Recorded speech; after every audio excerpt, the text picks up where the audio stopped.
All right, so I'm listening to this podcast right now this morning because I had a bunch of shit that's been dropped in my lap and a bunch of shit that's going on. So this Mecklenburg grammar school teacher by the name of Spencer Gallant wants to keep on, wants to fucking keep this shit going.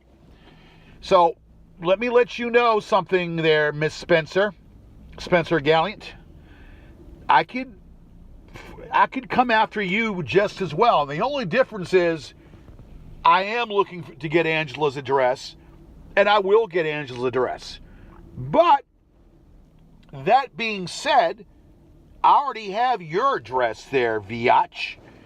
All right?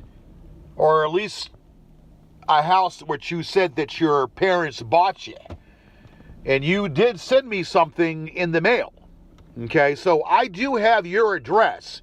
So I can legally go after you just as well. So let that be known. I listened to the podcast, and contrary to every fucking thing that was said, I'm going to say this. I played Mark Rebillet's voice on commercials that he's done, and I've played back the individual's voice that was supposedly playing Will Markland's voice. And playing back the two voices, Mark Rebillet, it does not sound like the same person that was interviewed on a video, sounding like this fucking punk that's on here. So for some reason, Will Markland wants to perhaps maybe curtail or not want any part of this, or doesn't want him to be brought back into this, or maybe just not tie him into this. See, the thing is, the conundrum is whether it was Will Markland who was being sued, or Will Markland was being sued, but the person that was on the phone conversation with the judge, whether that was Will Markland. So to say if that was Will Markland, then there would be a way to push the issue. But, and that's who we thought. But now, using clearly Will Markland's voice, that wasn't the same voice that was in the lawsuit with me in the voice interview with the judge, now as a revelation, claiming him to be Mark Rebillet. And I'm not stupid. I can figure out what's going on. That is not Mark Rebillet.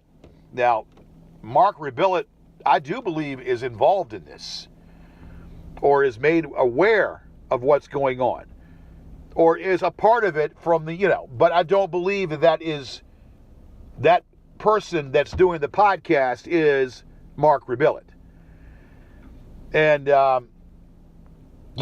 but I do believe that Mark Rebillet is involved in some capacity, because I've already sent this bitch a letter, and now I sent a letter to his agent, and so now the agent they've removed their information in the Google listings, which is kind of interesting. Again, something very universal about these trolls, that they don't like to have the masks pulled off of them.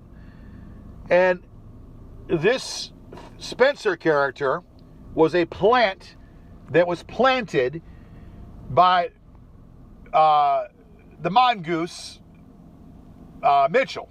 And supposedly he knew the father of Spencer. Spencer's father is a deputy sheriff. He's a deputy sheriff in North Carolina. And her stepdad is a dentist. We know that. And she's a school teacher. So, little truth serum here. Let's get it all out in the open so everybody can know something. So, Spencer, I know that you're being guarded and you're being behind, but I could very easily target you because I have your address. Let's not lose focus of that. Now, I just listened to the podcast, and I have to say with all honesty, you have no conscience. You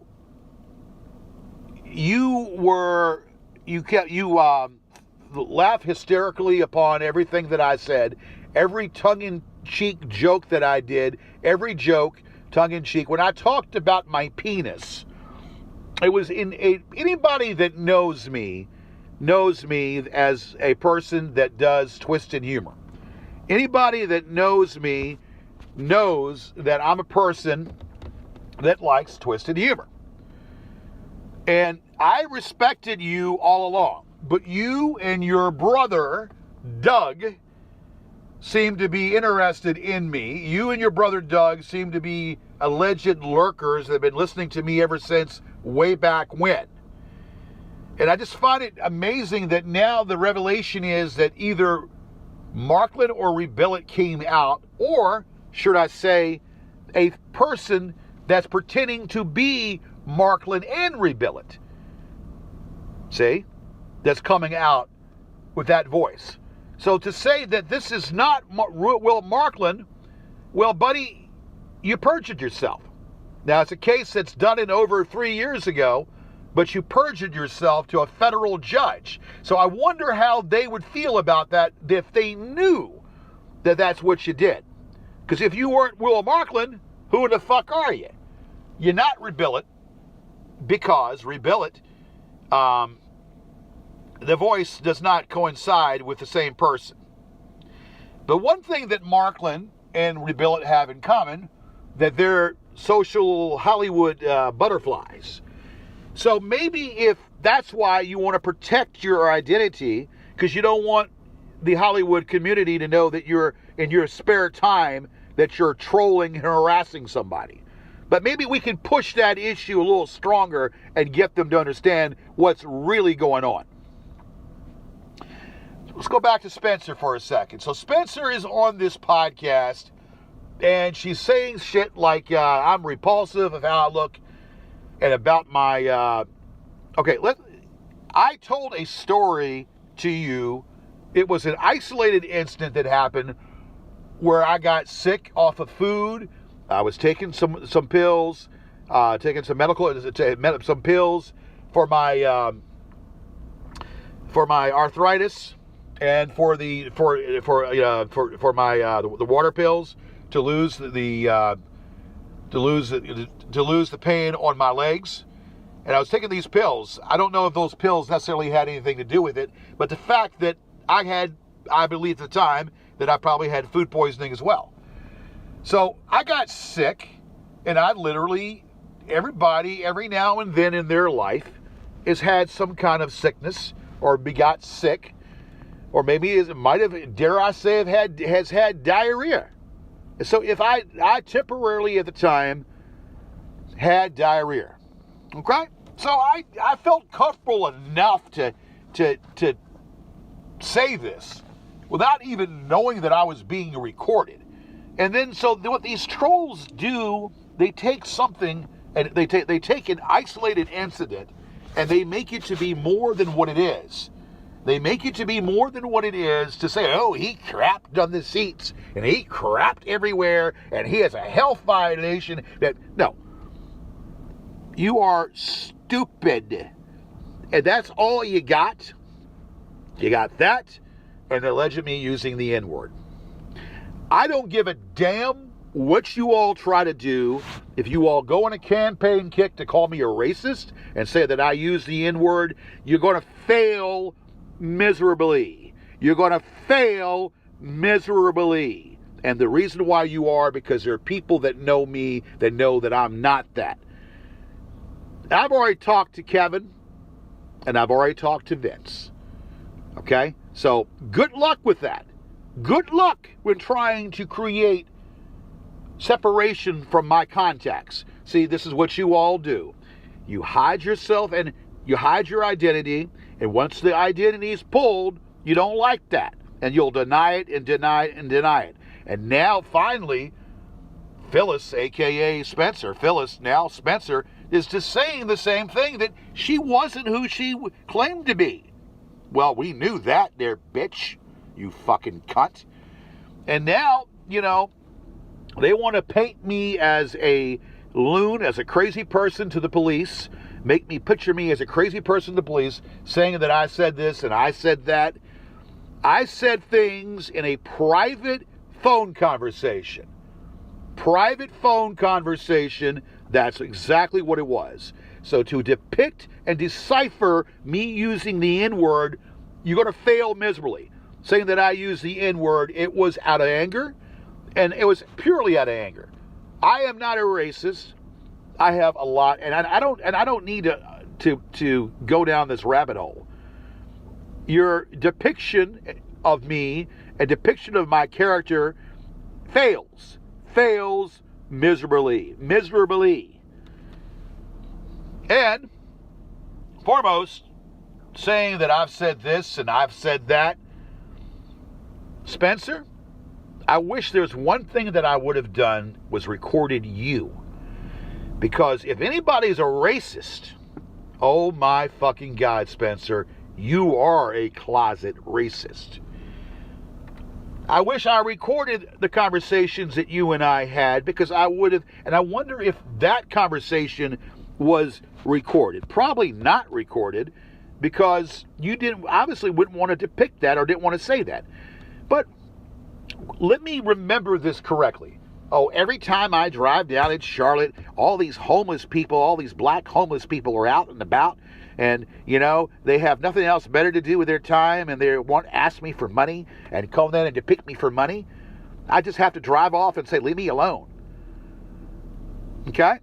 I don't know exactly to the term and the way it was said, but Spencer, you made a lot of derogatory comments about homeless black people and how how they feel entitled, and you're not open to that.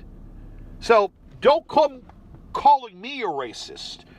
I find it very fascinating that you want to call me a racist when you're one yourself. And I'm not, for the record, a racist, but good luck with trying to prove that still. Trying to isolate me from people, trying to ruin my reputation, and taking me away from trying to depart me from my contacts and my friends. Yeah, well, that's not going to work, because at the end of the day, Stoker got a cease and desist letter, and a bunch of you all are probably going to get a cease and desist letter.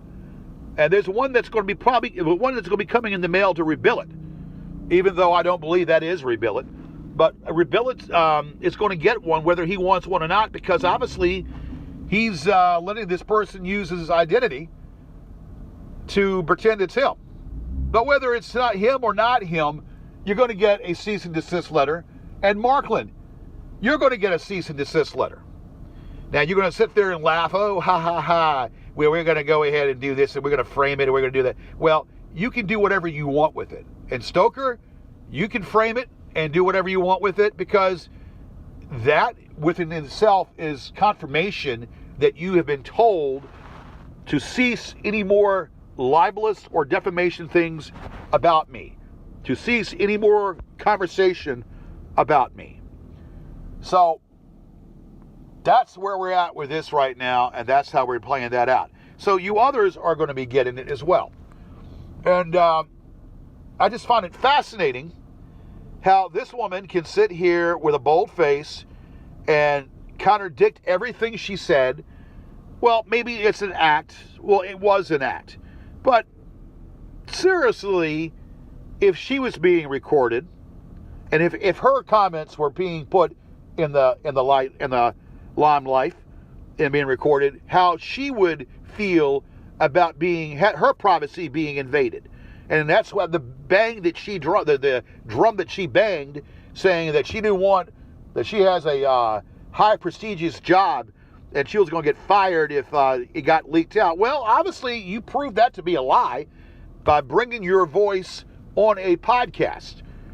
Now I find it also funny how they haven't addressed you as Spencer, or you didn't address yourself as Spencer, but how you finally admitted that the Phyllis alias was an alias. The Phyllis alias was an alias. So I find all that to be fascinating, very fascinating. But you know what I also find to be very fascinating?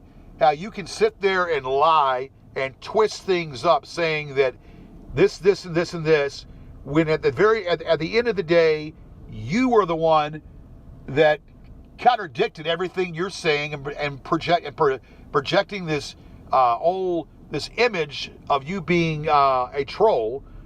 Okay, but you went ahead and said things, contrary. You could call it an act, and maybe it was an act, but you were very on point, saying things that, against these people.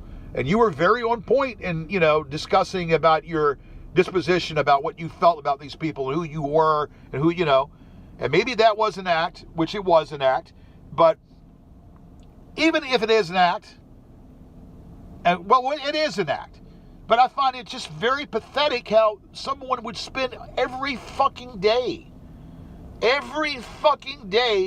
to call me, if I'm so repulsive, to call me every fucking day to want to know what's going on with me and laugh at my jokes, find everything that I do, about 90% of what I do to be funny, only guess on the pre-recorded or on the recorded ones where you would find it to be repulsive.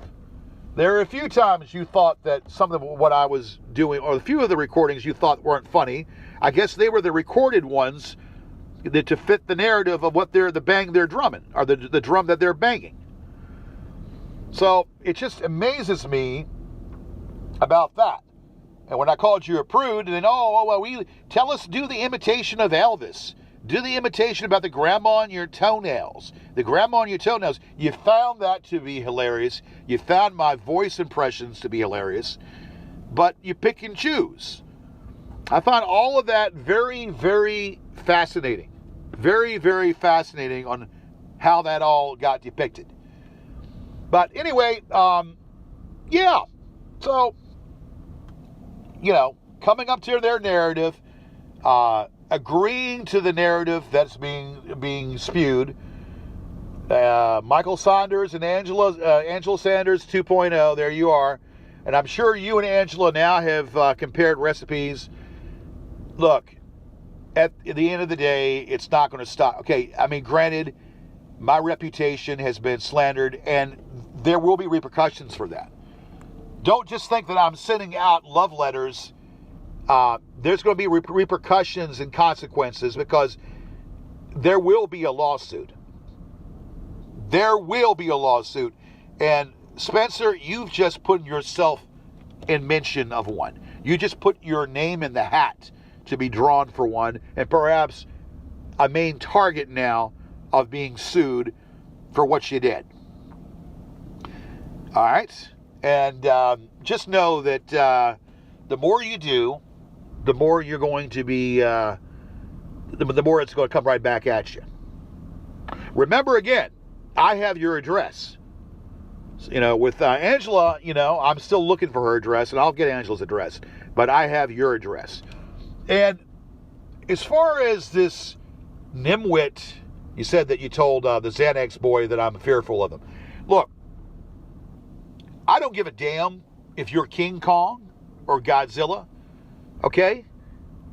I'm going to defend myself. So this guy knows grappling and MMA fighting and whatnot. He's a MMA fighter that trains all the day. I don't know this man. This man doesn't know me. But I don't give a damn if you're King Kong, okay? If you get in my face, I will fight you, and I will fight you, and I'm not intimidated by another man. Never have been, never will be. So I think that you need to worry about being raped by the babysitter, and stop being focused upon me. That's going out to Xanax boy. Other than that, there's nothing else to say. You all are the reins of this Holmgren, because if anybody is fucking psychotic, Holmgren is the one that's psychotic. He wants to go ahead and put me in a cage and drug me up. This is coming out of Holmgren's mouth, that he wants to go ahead and have me as a zoo animal. Okay, he wants to go ahead and drug me and use me as a zoo animal in a cage. Okay, Holmgren, this is the man that's pulling the strings to this repetitive crap about being made about me. So, all I'm going to say to you is that, buddy, you might be in a different country, but you are touchable just as well. And this is it. And here we go again. Another fucking podcast, another player. And this woman was a plant from the very beginning. So, Spencer, you really want to be on the opposite end of a lawsuit, don't you? Spencer, you really want to be on the opposite end of a problem. It's not fucking poking and trolling and thinking, this guy's got a medical issue, this guy had an incident where he crapped on himself, No. Your garbage, your shit, all of this shit is going to cease. Not just with a cease and desist letter, but it's going to be forcibly to cease. It's going to cease, and it's going to cease altogether, because again, there is going to be a line drawn in the sand, and I'm going to put an end to this shit. So I see that everybody's all happy and chummy and all that. Just know that I'm going to do something about this, and Mongoose, you might be the easiest target that can be reached. So I would think to you that you best run along. I know that you're the laptop dog, but Mongoose, you better back the fuck off, because you will be the visible target. You're the closest target around, and you will be a target. I just find all of this just ridiculous. But I want to say, Spencer, keep on, because you will be focused as a target as well. You will be focused as a target as well. Trust me when I say that.